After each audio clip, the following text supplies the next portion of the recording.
आज हम जहन्नम का जिक्र सुनते एक आंसू हमारी आंख से नहीं निकलता। आज हम अज़ाबे कब्र को सुनते एक आंसू हमारी आंख से नहीं निकलता। कितने जनाजे कांधे पे रख के हमने कब्रिस्तान पहुंचा दिए, कितने मुर्दों को हमने गुस्ल देते हुए देखा, कितने मुर्दों को हमने कफन पहनाते हुए देखा, लेकिन एक आंसू हमारी आंख से नहीं निकलता। बाज जगह कब्रिस्तानों में जुआ खेला जा रहा है, बाज जगह कब्रिस्तानों के अंदर मैंने मैच होते हुए देखा। अल्लाह अकबर, ये कब्रिस्तान जो इबरत की जगह है, ये कब्रिस्तान जो नसीहत की जगह है। कभी दौलत पे घमंड आने लगे, कभी पैसों पे नाज होने लगे, कभी सेहत पे तकब्बुर आने लगे, कभी बिल्डिंगों पे फख्र होने लगे, कभी बच्चों की नौकरी पे घमंड आने लगे, तो एक चक्कर कब्रिस्तान का लगा लिया करो गरगैया वालों। वहाँ कुछ लोग ऐसे मिलेंगे कि जिनके जिस्म पर कभी मक्खी नहीं बैठती थी, आज उनके जिस्म को मिट्टी ने गला सड़ा करके एक तरफ कर दिया।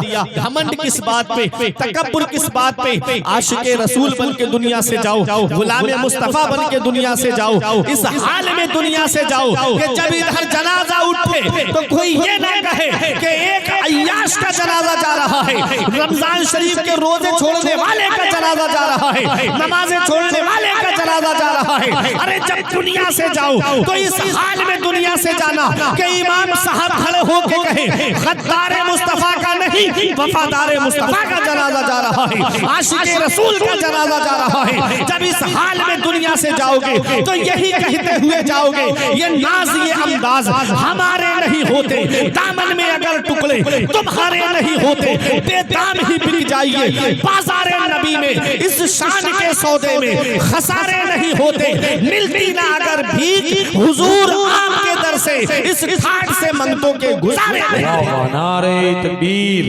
नारे रिसालत, मसलके आला हजरत, अज़मते मदीना शरीफ। तो नेक अमल करके दुनिया से जाओ, मुत्तकी बन के दुनिया से जाओ। ये इस्लाह मुआशरा कॉन्फ्रेंस है, अपने अपने आमाल की इस्लाह करके जाओ।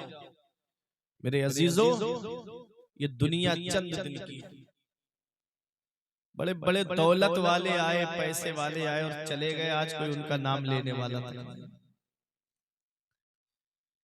कारून के पास पता है आपको कितनी दौलत थी? शेख सादी ने तो ये कह के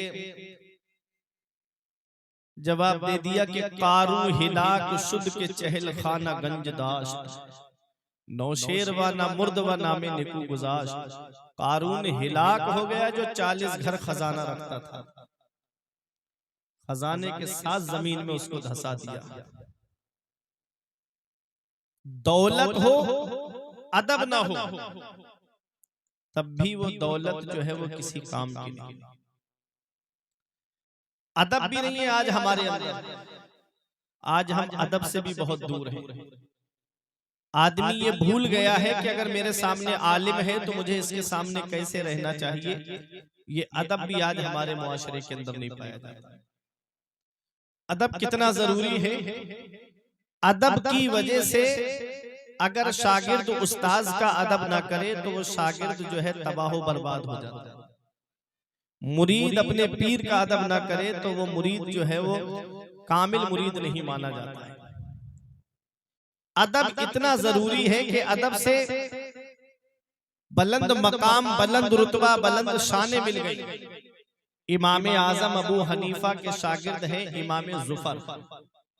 ये अल्लामा मुफ्ती शादाब साहब किबला जानते हैं, जब ये नूरुल ईज़ा पढ़ाते होंगे तो उसमें भी आता है खिलाफत जुफर। तो इमाम आजम अबू हनीफा के शागिर्द हैं इमाम जुफर। इनका घर इमाम आजम अबू हनीफा के घर से 16वीं गली में था।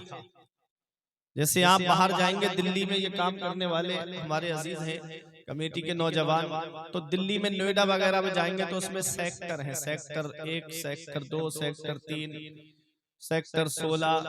तो ऐसा समझिएगा कि सेक्टर 16 इमाम आजम अबू हनीफा का घर और इमाम जुफर के घर में 16 गलियों का फासला था, 16 रोड का, 16 रास्तों का फासला था। अदब देखें, अदब। कभी भी इमाम जुफर अपने उस्ताज के घर की तरफ पैर फैला करके नहीं बैठे, न लेटे। ये अदब है। और इमाम आजम अबू हनीफा के उस्ताद हैं शेख हम्माद रहमतुल्लाह अलैह। शेख हम्माद का जब इंतकाल हो गया तो इमाम आजम उनके घर की सब्जी बाजार से खरीद करके ला करके उनके घर पहुंचाते थे। अदब दिखा रहा हूं मैं, अदब। एक दिन शेख हम्माद की बीबी ने कहा, वो इमाम आजम, तुम तो पूरी दुनिया के इमाम आजम बन गए हो, अब हमारे घर की सब्जी लाना बंद कर दो। तो इमाम आजम ने जवाब दिया था कि इस घर का मैं गुलाम बना हूं, तभी तो दुनिया का इमाम बना हूं। ये अदब है, अदब। आज हम उन अदबों से दूर हो गए। आज हम आस्थानों पर भी जाते हैं ना, तो हम लेना नहीं जानते वलियों से, बस धक्का मुक्की। हर जगह हमको धक्का मुक्की चाहिए, बस मेरा नंबर पहले आ जाए, मैं फूल पहले डाल लूं। ये फूल चादर ये वो है जो तुमको पसंद है। कभी अल्लाह के वली के बारे में भी जाना कि उनको क्या पसंद है। उनको नमाजें पसंद है, उनको रोजे पसंद है, उनको सदका पसंद है, उनको खैरात पसंद है। अजमेर शरीफ जाओ तो पहले क्या अच्छा होता कि शाहजहानी मस्जिद में नमाज पढ़ते, थोड़ी देर कुरान की तिलावत करते, दुरूद पाक पढ़ते, फिर उसके बाद ख्वाजा के आस्थाने पे हाजिरी देने आते। तो देखो मेरा ख्वाजा कैसे तुमको नवाजता। लेकिन है क्या, नमाज एक वक्त की नहीं है और दरगाहों के चक्करों पे चक्कर लगाए जा रहे हैं। ये हाल है आज हमारी कौम का। नमाजें छोड़ के कहता है मैं हुसैनी हूँ, नमाजें छोड़ के कहता है मैं हुसैनी हूँ। बता हुसैन ने कब फर्जे ऐन छोड़े हैं। मेरे अजीज में पहुंचा हूँ इस नतीजे पर, नमाज छोड़ दी समझो हुसैन छोड़े हैं। मेरे अजीज में पहुंचा हूं इस नतीजे पर, नमाज छोड़ दी समझो हुसैन छोड़े हैं। तो अदब बहुत जरूरी है। हम वलियों के आस्थाने पे जाएं तो अदब के साथ में जाएं। अगर अपने पीर के पास में जाएं तो अदब के साथ में जाएं। अपने उस्ताद के सामने आए तो अदब के साथ में आए। मैंने बड़े बड़े काबिल शागिर्दों को उस्ताद की गुस्ताखी करने की वजह से आज तबाह बर्बाद देखा है। ये बिल्कुल हकीकत बता रहा हूँ। अल्लाह अकबर। अदब बहुत जरूरी है मेरे प्यारे मुसलमानों। अदब के साथ रहो। आलिम है तो उसका अदब करो, और आलिम का मकाम, आलिम का मर्तबा। इमाम हसन फरमाते लौलल उलमा लसारन नास मिसलल बहाइम। अगर आलिम ना होते तो कौम जानवरों की तरह हो जाती। अगर आलिम ना होते तो कौम जानवरों की तरह हो जाती। ये आलिम ही तो है। अल्लामा जलालुद्दीन सयूती अलैहि रहमा फरमाते मन नजरा इला वजहिल आलिम नजरा, जिसने आलिम के चेहरे की तरफ मोहब्बत से देखा, खलक़ल्लाहु तआला मिन तिलका नज़रति मलाका, अल्लाह ताला उस मोहब्बत नजर की वजह से एक फरिश्ते को पैदा फरमाता है। यस्तगफिरु लहू इला यौमिल क़ियामा, जो आलिम की तरफ मोहब्बत से देखने वाले के लिए क़यामत तक बख्शिश और मग़फ़िरत की दुआ करता रहता है। बेशक बेशक, सुभान अल्लाह। अदब उलमा, नबी ने फरमाया उगदू आलिमन औ मुतअल्लिमन औ मुस्तमियन औ मुहिब्बन फला तकुनिल खामिस फतहलिक। नबी फरमाते तू सुबह इस हाल में कर कि तू आलिम बन जा, या तो तुम आलिम बन जाओ, और अगर आलिम नहीं बन सकते तो इल्म हासिल करने वाले बन जाओ। इस हदीस पाक में मुफ्ती शादाब साहब इतनी प्यारी बात है। नबी ने आलिम से दूर नहीं किया, फरमाया या तो आलिम बनो, आलिम नहीं बन सकते तो आलिम से इल्म हासिल करने वाले बन जाओ। जी जी, बेशक बेशक, तालिबे इल्म बन जाओ। नबी फरमाते अगर तालिबे इल्म यानी आलिम से इल्म हासिल करने वाले नहीं बन सकते तो नबी फरमाते औ मुस्तमिअन, तो आलिम की बातें सुनने वाले बन जाओ। आलिम की बातें सुनने वाले बन जाओ। और आज एक कड़वी बात बोल रहा हूं, उसको जाती उस पर मत ले जाना।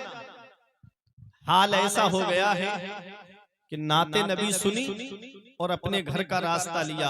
आलिम बैठा है बेचारा, उसकी बातें सुनने के लिए कोई तैयार नहीं। और नबी ने फरमाया या तो आलिम बनो, या आलिम से इल्म हासिल करने वाले बनो, या आलिम की बातें सुनने वाले बनो। नाते नबी सुनने से इश्क़े रसूल पैदा होता है, वहीं आमाल की इस्लाह जो है वो तकरीर के जरिए होती है। बहुत अच्छी नसीहत। ये रात के 2-2 बजे तक जलसे चलाना कामयाबी नहीं है।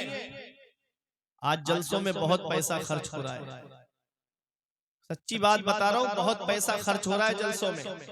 महाराजा शरीफ से हुजूर नजीब मिल्लत की आवाज उठी थी, फरमाया आपने कि जलसे हल्के करो, मदरसे मजबूत करो। जब मदरसे मजबूत होंगे ना तब ना तुम्हें कौम के ये आलिम मिलेंगे। बेशक हक है। और हमने मदरसे हल्के कर दिए और जलसे भारी कर दिए। बस नाम हो जाए मेरा, नाम हो जाए मेरा। आज आदमी नाम के चक्कर में रह गया। आज अल्लाह और उसके रसूल की रजा के लिए हम काम नहीं कर रहे हैं, आज दिखावे के लिए काम हमारा ज्यादा हो रहा है। अल्लाह और उसके रसूल की रजा के लिए काम करोगे ना तो एक शायर और एक आलिम से भी काम चल जाएगा।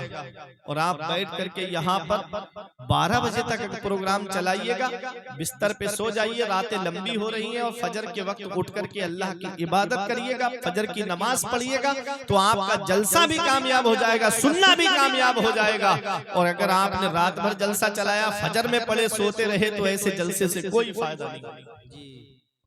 जलसे होते क्यों हैं? तहजीब की जात बिगड़ जाती है, उसे संवारने के लिए जलसे होते हैं।